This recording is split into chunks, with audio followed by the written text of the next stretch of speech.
Every night, life beats you up a little. Stress leaves marks. Worry creates cracks. Fear breaks pieces off. Disappointment wears you down. And when you wake up the next morning, your mind is damaged. Not broken, just damaged. And here's the thing nobody tells you. Most people just ignore it. They push through, and then they wonder why they feel a little weaker every single day. Your mind isn't a machine that just runs forever without maintenance. Honestly, it's more like a house. Every day that house takes some damage. A storm hits it. The foundation settles a little. The walls get scratched. The roof wears down. And if you don't fix that damage, eventually, the whole thing collapses. The ancient Stoics understood this better than almost anyone. And look, these weren't soft philosophers lounging around theorizing in comfortable rooms. Marcus Aurelius ruled Rome through wars, plagues, betrayals. Epictetus was a slave whose leg was broken by his own master. Seneca watched everything he'd built get torn away from him. These men knew damage intimately, and they figured out something the rest of us keep forgetting. You either repair your mind every morning, or you let it crumble. This isn't about being perfect, and it's definitely not about never getting hurt. Life is going to hurt you, that part's guaranteed. The only real question is whether you fix the damage, or let it pile up until you simply can't function anymore. So today, I want to give you 12 simple repairs. Nothing complicated, nothing that eats up your whole morning, just simple fixes anyone can actually do. Each one targets a different kind of damage, and together, they keep your mind strong enough to handle whatever today throws at you. Seneca said something that basically reshaped how the Stoics approached every single morning. Begin at once to live, and count each separate day as a separate life. Every morning really is a fresh start, but only if you actually start fresh. Only if you fix yesterday's damage instead of dragging it into today. Marcus Aurelius wrote in his own private journal every single morning, not to inspire anyone else, but to repair himself before stepping into a world that was, without question, going to damage him again. He understood something simple. Mental strength isn't a thing you either have or don't have. It's something you build, brick by brick, every single morning. Your mind is a little damaged right now, and hey, that's not an insult, that's just reality. The only real question is whether you're going to fix it or ignore it. Number 1, throw out yesterday's trash. You wake up, and the very first thing your brain does is hand you yesterday's garbage. The argument you had, the mistake you made, the thing you said that still makes you cringe, and your mind dumps it right back in your lap like it happened 5 minutes ago. Most people pick it up. They carry it. They spend their whole morning replaying it, analyzing it. So here's the repair. Take 30 seconds right after you wake up, before you check your phone, before your day even starts, and ask yourself, what am I carrying from yesterday that I don't actually need to carry today? Name it. Then just say out loud or in your head, that's done. I'm not carrying it anymore. Sounds too simple to work, I know, but when you consciously release something, you're telling your brain, this doesn't get space in my head anymore. And you can't fill your day with new good things if your mind's still stuffed with old bad ones. Empty the trash first. Number 2, check your foundation first. You wake up and immediately start piling things on, tasks, commitments, expectations, stacking them higher and higher without ever asking one simple question. can I actually carry all of this today? Then by noon, you're overwhelmed. By evening, you're wrecked, and you start thinking something's wrong with you. Nothing's wrong with you. You just tried to carry more than your foundation could support. Epictetus taught something that sounds obvious, but almost nobody actually does. First, say to yourself what you would be. Then, do what you have to do. Know your foundation before you build on it. Before you construct a building, you check the ground. Test whether it can hold the weight. Skip that, and the whole thing comes down. Your mind works exactly the same way. Some mornings, your foundation is solid, you slept well, you feel clear, you can handle more. Other mornings it's weak, you're already carrying damage from yesterday, and that's not weakness, that's just reality. Even Marcus Aurelius, ruling an actual empire, checked his foundation every morning. He'd write in his journal about what he could realistically handle that day, not what he wished he could handle. And on the weekdays, he adjusted, he carried less, he focused on what actually mattered and let the rest wait. So, repair 2. Before the to-do list, before the emails, before you commit to anything, ask yourself honestly, what can I realistically carry today? Not what would look productive, not what would impress somebody. What can you actually handle without collapsing? Maybe it's one big task. Maybe it's 3 small ones. Maybe today's just a maintenance day. That's fine, honestly. Better to do less well than to do everything badly and hate yourself by dinner. Number 3, fix small problems before they get big. There's a small worry sitting in the back of your mind right now. Nothing huge, just a little thing. A conversation you need to have, a bill you need to pay. It's small, so you ignore it. You'll deal with it later. Then days pass. It grows, it gets louder, and one day it's not small anymore, it's massive, and you're drowning in something that could have been fixed in 5 minutes if you just dealt with it when it first showed up. Marcus Aurelius wrote, "Confine yourself to the present, not because the past and future don't matter, but because right now is where you actually have power, right now, while problems are still small enough to fix." Think of a crack in a wall. Tiny at first, sealable in seconds. Ignore it though, and water gets in. It spreads, it deepens, and eventually the wall just comes down. Fixing a collapsed wall is 1,000 times harder than sealing a hairline crack. Your mind works exactly the same way.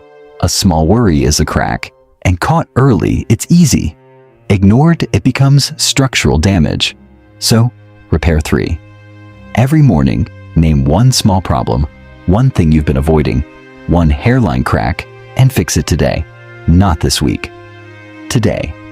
Make the call, send the text, pay the bill, have the conversation. Deal with it while it's still small, because small problems only need small actions, and you have time for that, right now. Number 4, get rid of what's hurting you.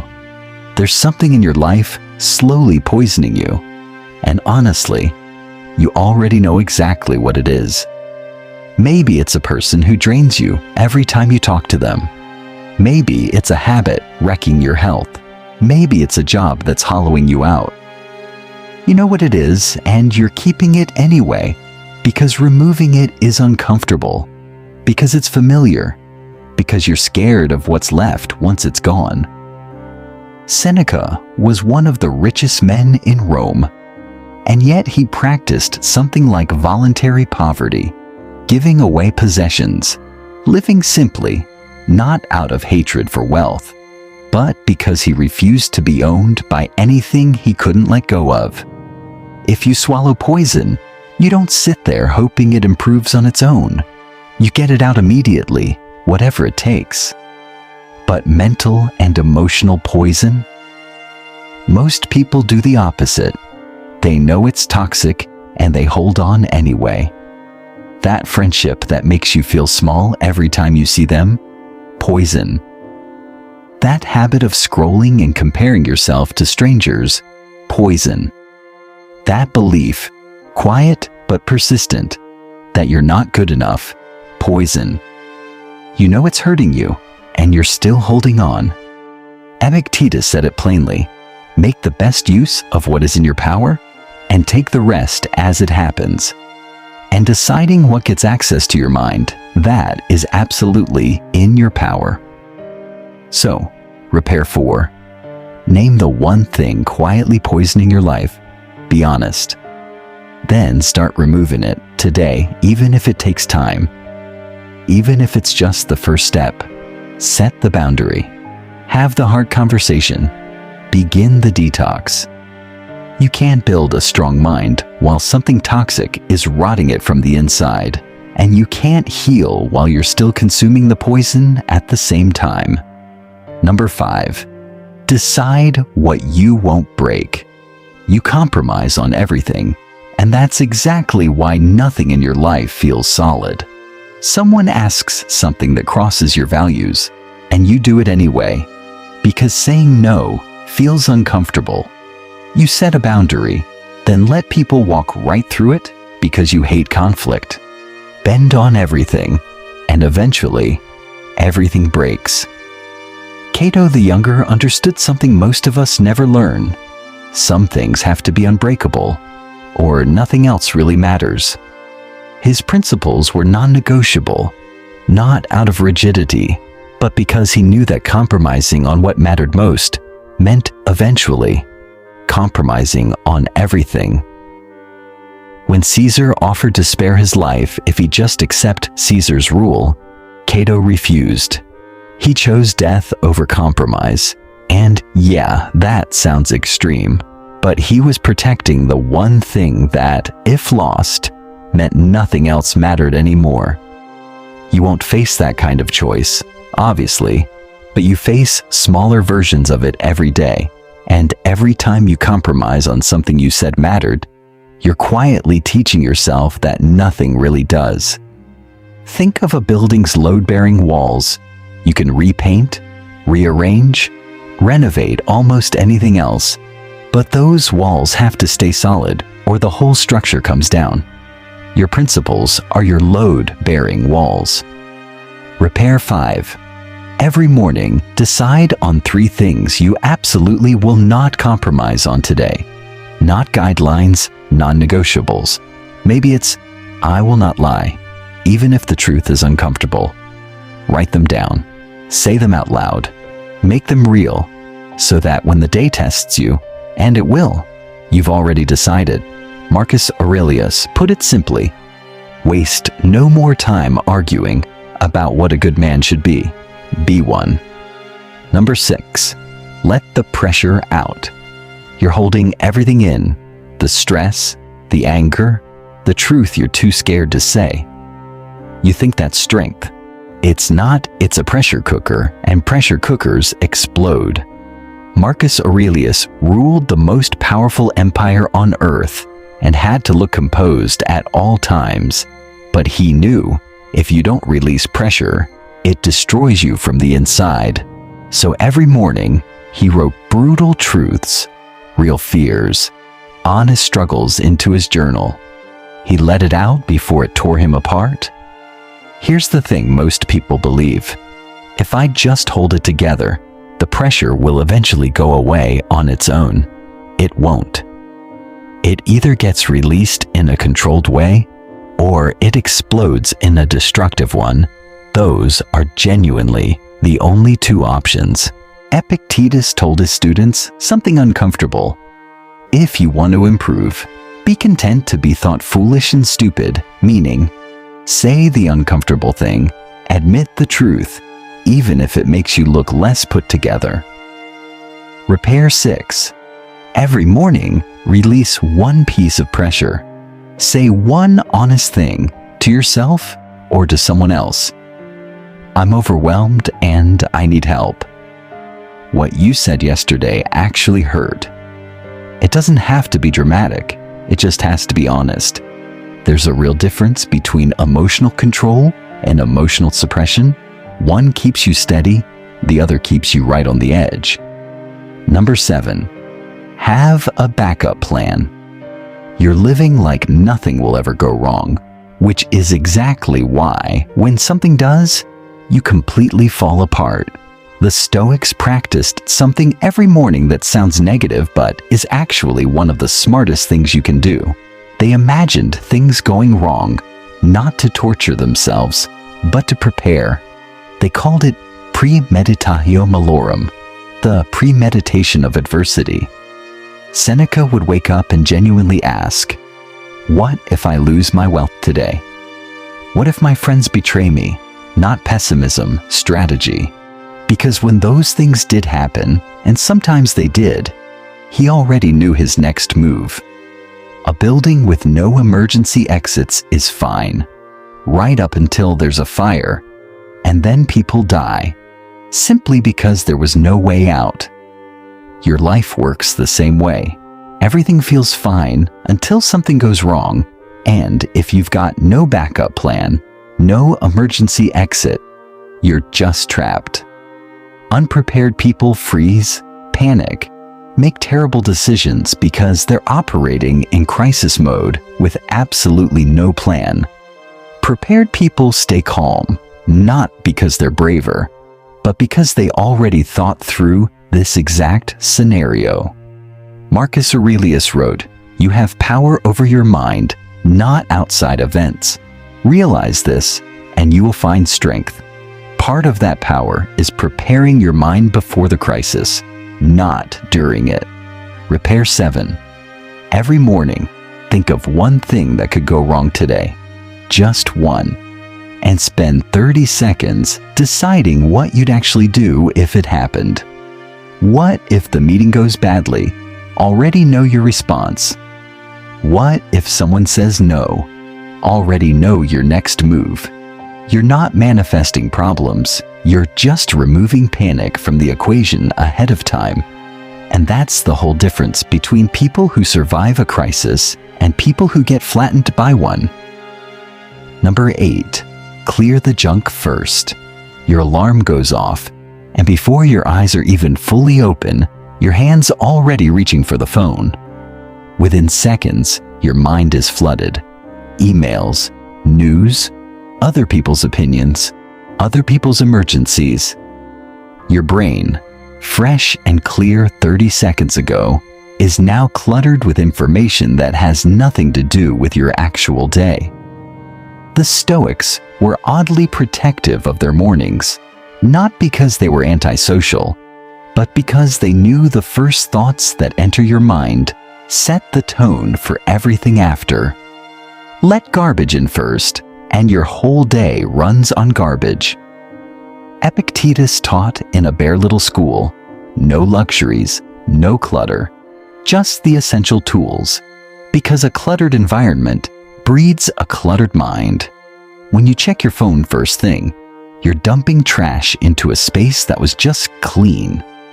Repair 8. For the first 30 minutes you're awake, nothing external gets access to your mind. No phone, no news, nothing. It'll feel weird at first. Your brain will insist you're missing something. You're not. What you're actually doing is giving yourself 30 minutes where your thoughts are entirely your own, before the world gets a say. Number 9, put good stuff in your head. You wouldn't eat garbage for breakfast and expect your body to perform well. So why feed your mind garbage and expect it to be healthy?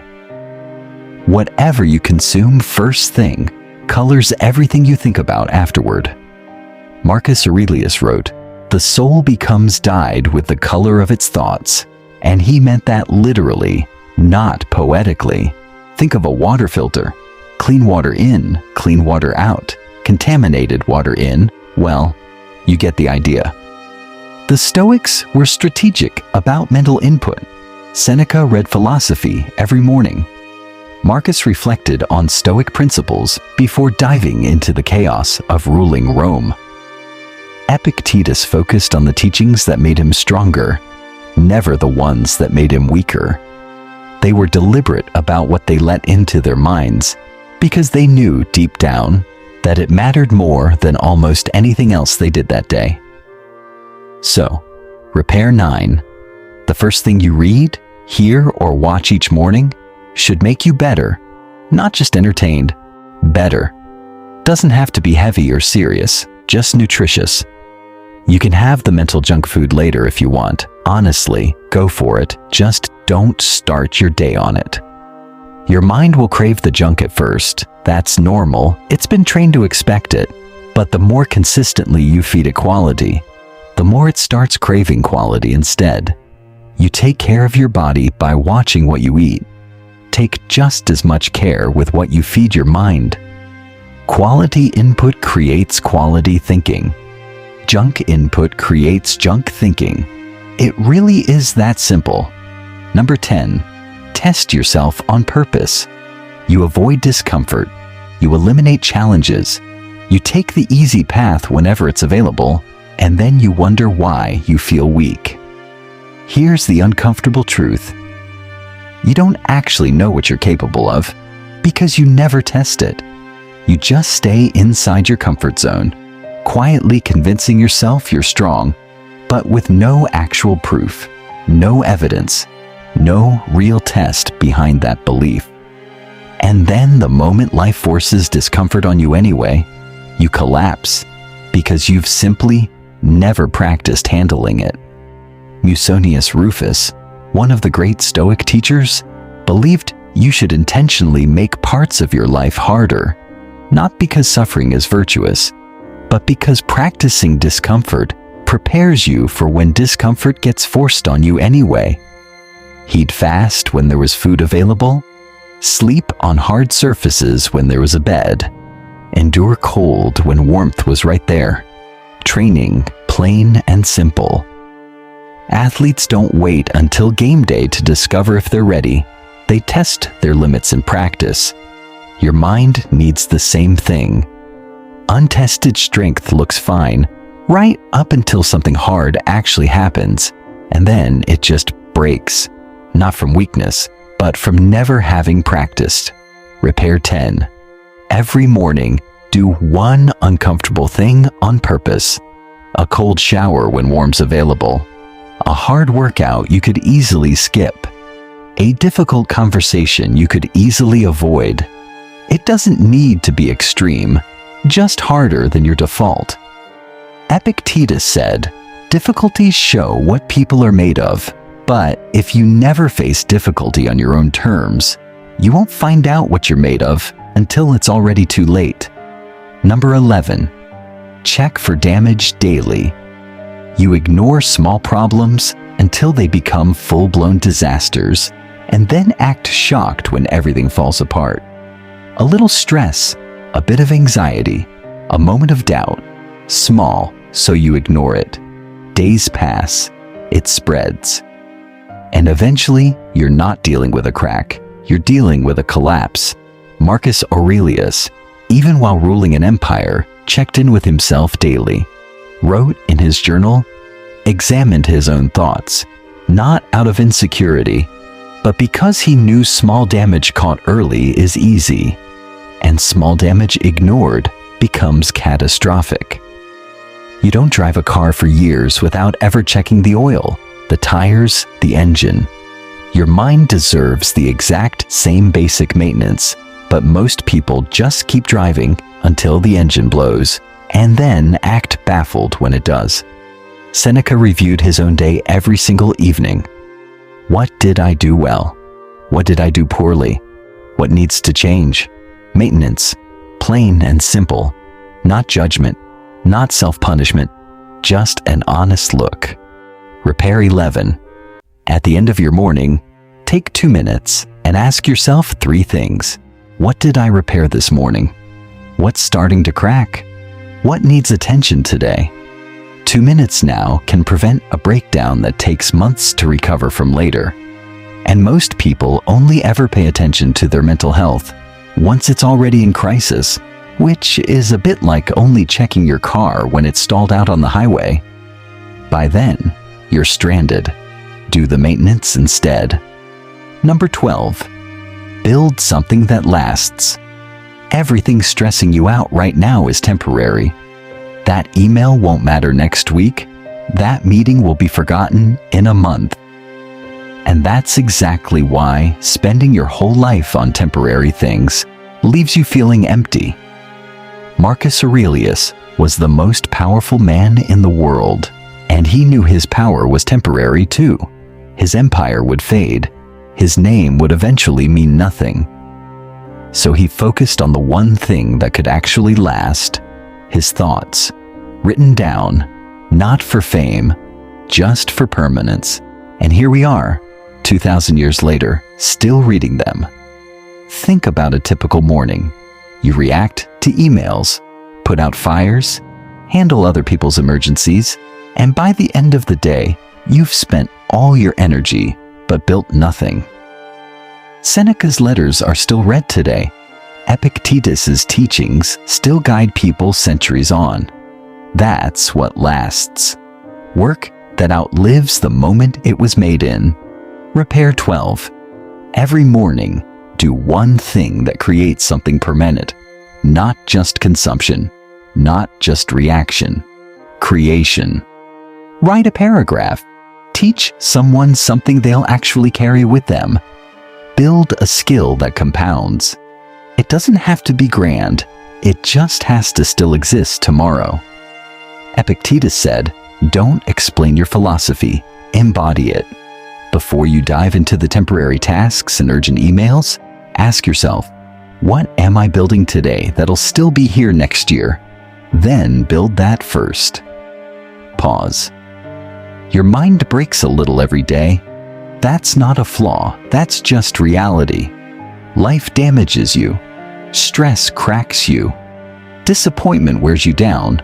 That's simply what happens when you're alive and actually trying. The difference between people who thrive and people who barely get by isn't that the thriving ones never get damaged. It's that they repair it every single morning before it piles up, before it's too much to carry, before it collapses under its own weight. These 12 repairs are simple, not necessarily easy, but simple. Throw out yesterday's trash. Check your foundation. Fix small problems early. Remove what's poisoning you. Decide what you won't compromise. Let the pressure out. Have a backup plan. Clear the junk first. Feed your mind quality. Test yourself on purpose. Check for damage daily. Build something permanent. The Stoics weren't superhuman. They faced the same damage you face, arguably worse. Wars, slavery, exile, betrayal, death. And they figured out the same simple truth. You either repair your mind every morning, or you let it crumble. You don't have to do all 12 tomorrow, honestly. Start with 3. Whichever 3 hit hardest, whichever your mind needs most right now. Master those, then add more when you're ready. Your mind is worth repairing. You are worth the effort, and every single morning is another chance to fix what's broken before it breaks you first. Marcus Aurelius wrote, "Every single morning, because he understood one thing clearly, you have power over your mind, not outside events. Use that power. Repair your mind. Build yourself stronger one morning at a time, one small, honest fix after another, until the version of you that wakes up each day is a little sturdier than the one before it."